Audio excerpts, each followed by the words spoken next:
Hey guys, this is God of Politics. I'm going to go back to a brand new video, but before we get started with this video, please like this video and subscribe to the channel. Also follow me on Twitter and join the Discord. Those are both linked down in the description. But in today's video, I will be doing the top 10 most surprising results of this election. There were many crazy results that happened, results that nobody really expected, and I've compiled them into what I believe is the top 10 most surprising results. If you disagree with any of the ratings on my list, just comment down below and we can talk about it. I'll be sure to respond to every comment, but let's get right into the video.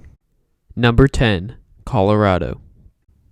Now, starting off at number 10 is the state of Colorado, and you can see here that in the state of Colorado, it went to Joe Biden by 13.5 percentage points. And if you look at the swing map, the shifts from 2016, so many of these counties, most of the counties, trended a pretty substantial amount. You even have counties that are majority Hispanic, or at least substantially Hispanic, that trended towards Joe Biden, which is not the kind of thing that we've seen across other parts of the country. But you look in some of these even rural areas that trended up to 15 points to Joe Biden. You see many blue counties here. You know, some of these are counties with more Hispanic voters. Some of these counties are just counties with more white voters that trended towards Joe Biden. And this is surprising because it went against the shift that we've seen nationwide of rural areas trending towards Donald Trump. And I predicted that Colorado would go on the cusp of being safe, going around 9 to 10 percentage points, and it ended up going by 13.5 percentage points. So it was surprising to me. But if you want to compare it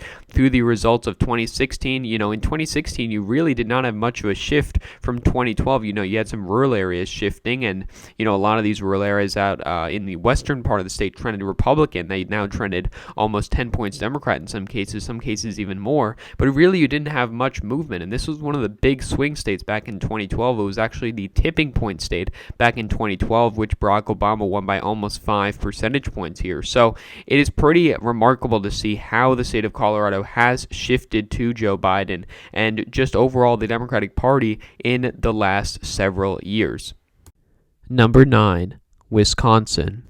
The ninth most surprising result of this election is the state of Wisconsin, and not the overall result. I did expect Wisconsin to be close, much closer than a lot of people expected. You know, the polls showed it going to Joe Biden by up to 9 percentage points, even more in some cases. We had the infamous Washington Post poll that had Biden winning Wisconsin by 17 percentage points. But what I find surprising about the state of Wisconsin is the coalition that Joe Biden built to win the state of Wisconsin, and the juxtaposition of that to the 2018 governor election where Governor Tony Evers defeated Scott Walker. So you look at the swing map again from 2016, you can see that, you know, you had shifts to the right and you had shifts to the left. You had shifts in some areas up to, you know, 4 or 5 percentage points in some cases, and then you had areas like the Milwaukee suburbs that trended up to 5, 6, 7 percentage points in a lot of cases, and even areas up in the north of these rural areas that trended towards Joe Biden. Many people had expected that the swing map that would have occurred in the state of Wisconsin and the coalition Joe Biden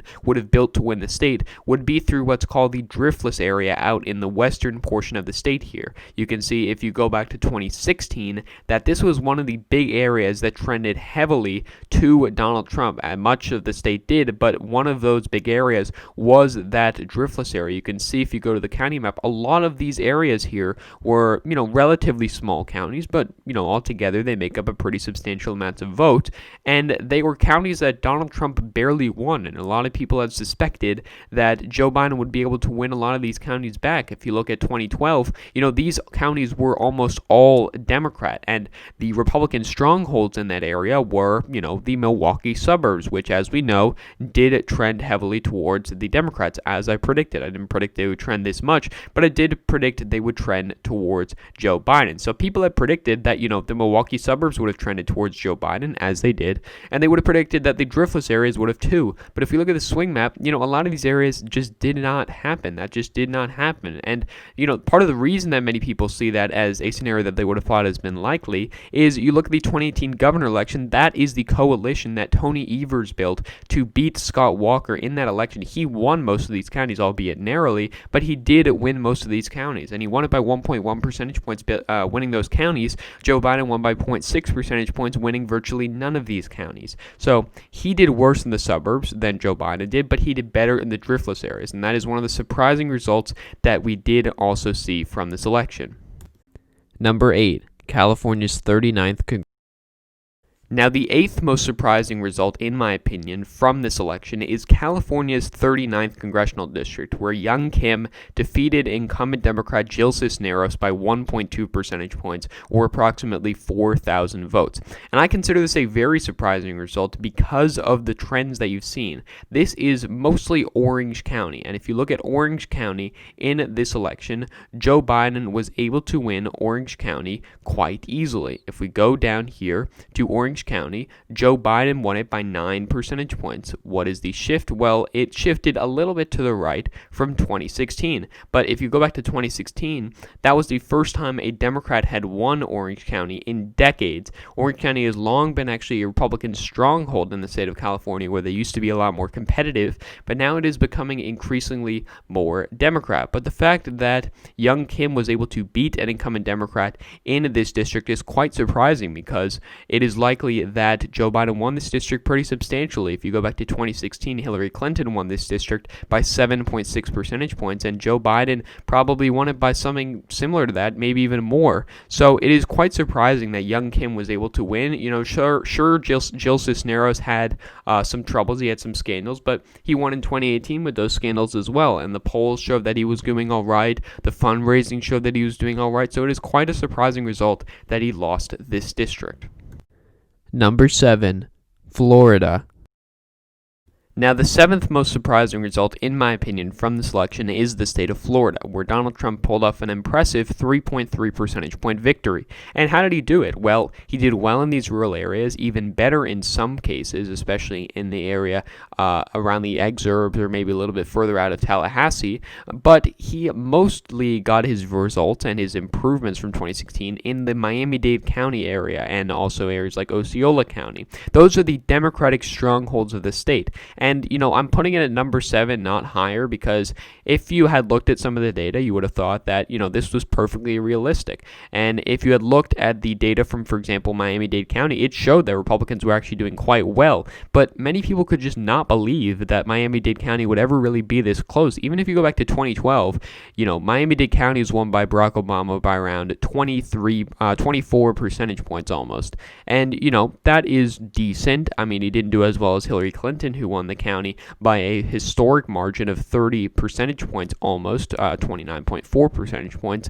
But the fact that Obama, you know, won Miami-Dade County by 24 percentage points and he won the state by 0.9 percentage points shows you how crucial Miami-Dade County was. And, you know, if you ever remember watching election night, as soon as you saw Miami-Dade County come in, I definitely knew that, you know, Florida was definitely over. Florida was going to Trump as soon as Miami-Dade County came in, and Joe Biden was only winning it by 9 percentage points. So I thought that was quite a surprising result, especially the overall trends that we saw, because, you know, as expected, you saw suburban trends, as I said, in areas like Duval, St. Johns, Clay County. You saw a little bit of a shift in Hillsborough and Pinellas County, but you mainly saw the shift in Osceola County, Hendry County, Miami-Dade County, as well as Broward County. These are big counties, and they trended heavily towards Donald Trump, and that was quite a surprising result. You know, people thought they would trend towards Donald Trump, but not by this much.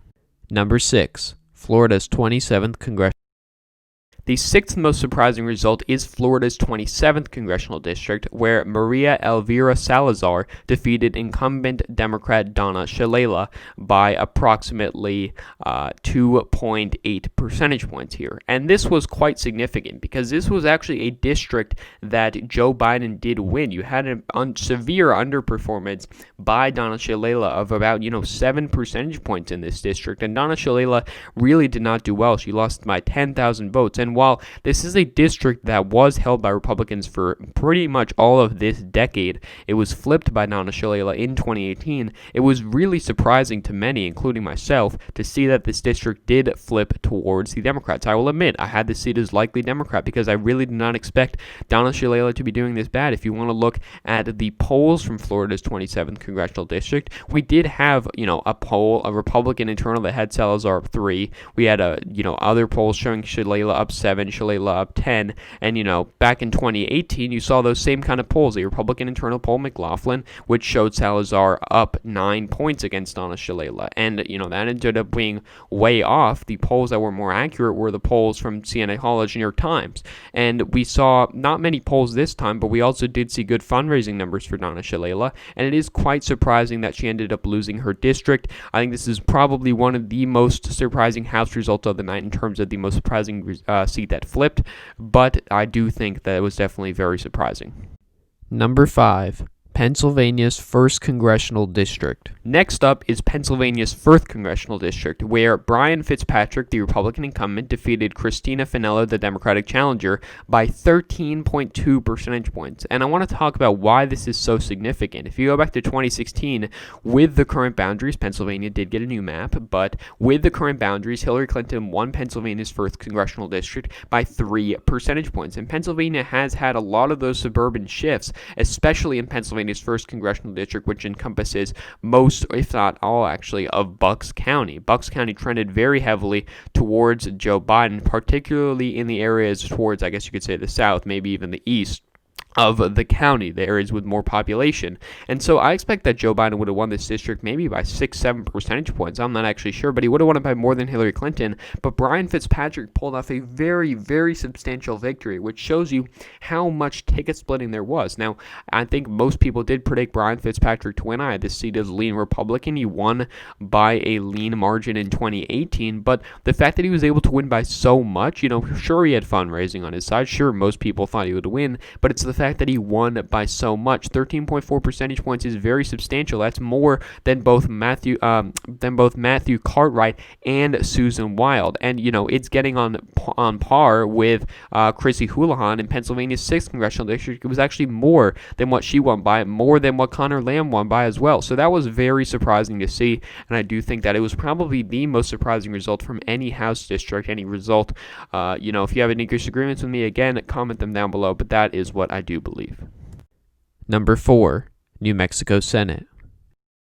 Now, the 4th most surprising result is from New Mexico's Senate election. Now, many people may have not actually seen this, but this race was actually surprisingly close. And Ben Ray Lujan only actually ended up winning by 6.1 percentage points. And if you do want to compare that to the presidential map, we can go over here and see that Joe Biden won the state of New Mexico by almost 11 percentage points. He won it by 10.8 percentage points. Yet you saw a lot of those voters that voted for Joe Biden but also voted for Mark Ronchetti. And this was quite surprising because we did see some polls showing, Ben Ray Lujan was going to win by 10-something percentage points, maybe even more. I did New Mexico's likely Democrat. Joe Biden won by just a little bit more. I said it would be on the cusp of being safe, and it was pretty, just safe for Joe Biden. But I had New Mexico. I thought Ben Ray Lujan would do better than Joe Biden, and he ended up doing a lot worse. And, you look at the fundraising, for example. Mark Ronchetti didn't have much fundraising at all, and he really did not have the resources or the nationwide capabilities of, that fundraising apparatus, especially for Mitch McConnell, to be able to win this race. But what he did do is he made it a lot closer than many people expected. And he did do well in areas where Joe Biden did do very well. He, maximized his margins in where the 2nd Congressional District is. And he actually didn't do too poorly in areas like Bernalillo County, which is where Albuquerque is. Maybe I'm mispronouncing that. You can correct me down in the comments if I am mispronouncing it. But Mark Ronchetti did do very well, and I thought that was one of the most surprising results of this election. Number 3, Minnesota. Now, the 3rd most surprising election result, in my opinion, is the state of Minnesota, where Joe Biden was able to pull out a victory by 7.1 percentage points. And he did historically well in many crucial counties, most importantly, cracking 70% in Hennepin County, which is where Minneapolis is, also cracking 70% in Ramsey County. These are both counties that trended heavily towards Joe Biden. And people expected that the Minneapolis suburbs would trend towards Joe Biden. Sure, you had people saying, because of the riots, they're going going to trend Republican. That didn't happen. Most people did not think it would happen. I was not one of those people. I thought the suburbs would trend blue. Did I think they would trend this much? Probably not. But I think it is still, showing that Joe Biden did do very well in this area. But what is most surprising about the Minnesota election results, there's a couple things. And the first part of it is the fact that Joe Biden did very well in the Iron Range. The Iron Range being this area up here near Duluth. And Joe Biden still did very well in these areas. And you look historically, these rural areas across the country, Iowa, Wisconsin, Michigan, Missouri, West Virginia, those are areas where the rural areas are trending so Republican. And they did this election too, not just 2016. But in this election, we did not see that same kind of thing in the Minnesota northern area up here. And you go back to 2016, these are counties that in some cases trended Democrat. You look at that county up there, you see very similar margins, if not a Biden improvement over Hillary Clinton in 2016. And that is something that is quite surprising. And I think it is very important to know he also, flipped Clay County, went to Donald Trump by a couple points. Last time it went to Joe Biden quite easily this time. So he did very well in the suburbs, and he did, quite well limiting any damage really in the northern areas, and that's why he was able to win by 7.1 percentage points. But what is surprising is comparing that to the other Rust Belt states. You compare it to Iowa, where most areas trended Republican. You compare it to Wisconsin, where a lot of areas trended Republican, particularly the rural areas. Same thing in Michigan. But Minnesota has such a huge difference this election between Wisconsin, almost a 7 percentage point difference. So that is something that is definitely of note, and showing that Minnesota really was not going to go red this election at all. I did have it as lean Democrat. I thought it would go by around 4 to 5 percentage points, and ended up going by 7. And I think that is quite crucial to note. Number 2, Maine Senate. And the second most surprising election result, in my opinion, is the Maine Senate race. Now, I did talk about the Maine Senate race in depth in my last video, or more in depth than this at least. So you should go check that out. But I will give, a brief overview of this race. Pretty much no metrics were going in favor of Susan Collins. Fundraising, the polls, the approval ratings, the nature of the state, the fundamentals of the state. And Susan Collins was able to pull out a victory, in a very surprising victory. And you'd be maybe very surprised as to why I'm not putting this race at number 1, but you will see number 1 in a second. But I do believe that this race is definitely the most surprising Senate result. And it's one of the most surprising results as a whole, but now get ready for the most surprising election result in my opinion. Number 1, Rio Grande Valley trends. Now, the most surprising election result from this election, in my opinion, is the Rio Grande Valley area and their rightward shifts. And these were just absolutely astonishing how much some of these areas shifted.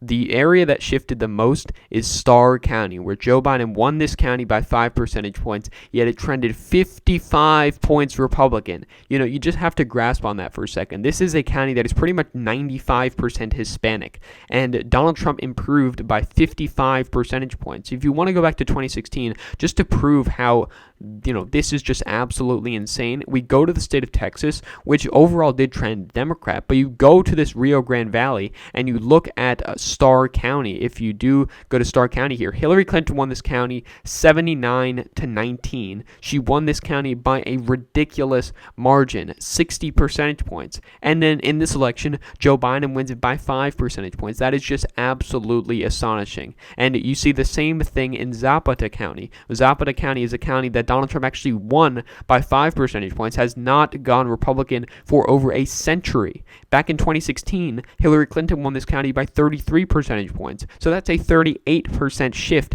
in another county that Donald Trump flipped, which has not happened in over a century. And this is what's called the Rio Grande Valley. The Rio Grande River, which is along the Mexico border here, there is a valley along here. And this is just, pretty much the Democratic stronghold, the areas where Hillary Clinton did very well. And if you want to go back to 2012, Barack Obama did even better in these areas. He got such ridiculous margins. Zapata County, he won by 43 percentage points. Starr County, he won by 73 percentage points. And you go to this election, and Donald Trump just did ridiculously well compared to both Mitt Romney and himself in 2016. And that outnumbered, a lot of the fact, not all of it, certainly, because the state did trend blue, but a lot of the fact that you had these suburban shifts. You had Tarrant County that flipped blue. You had Williamson County that flipped blue. You had Biden improvements in Fort Bend County and Collin and Denton.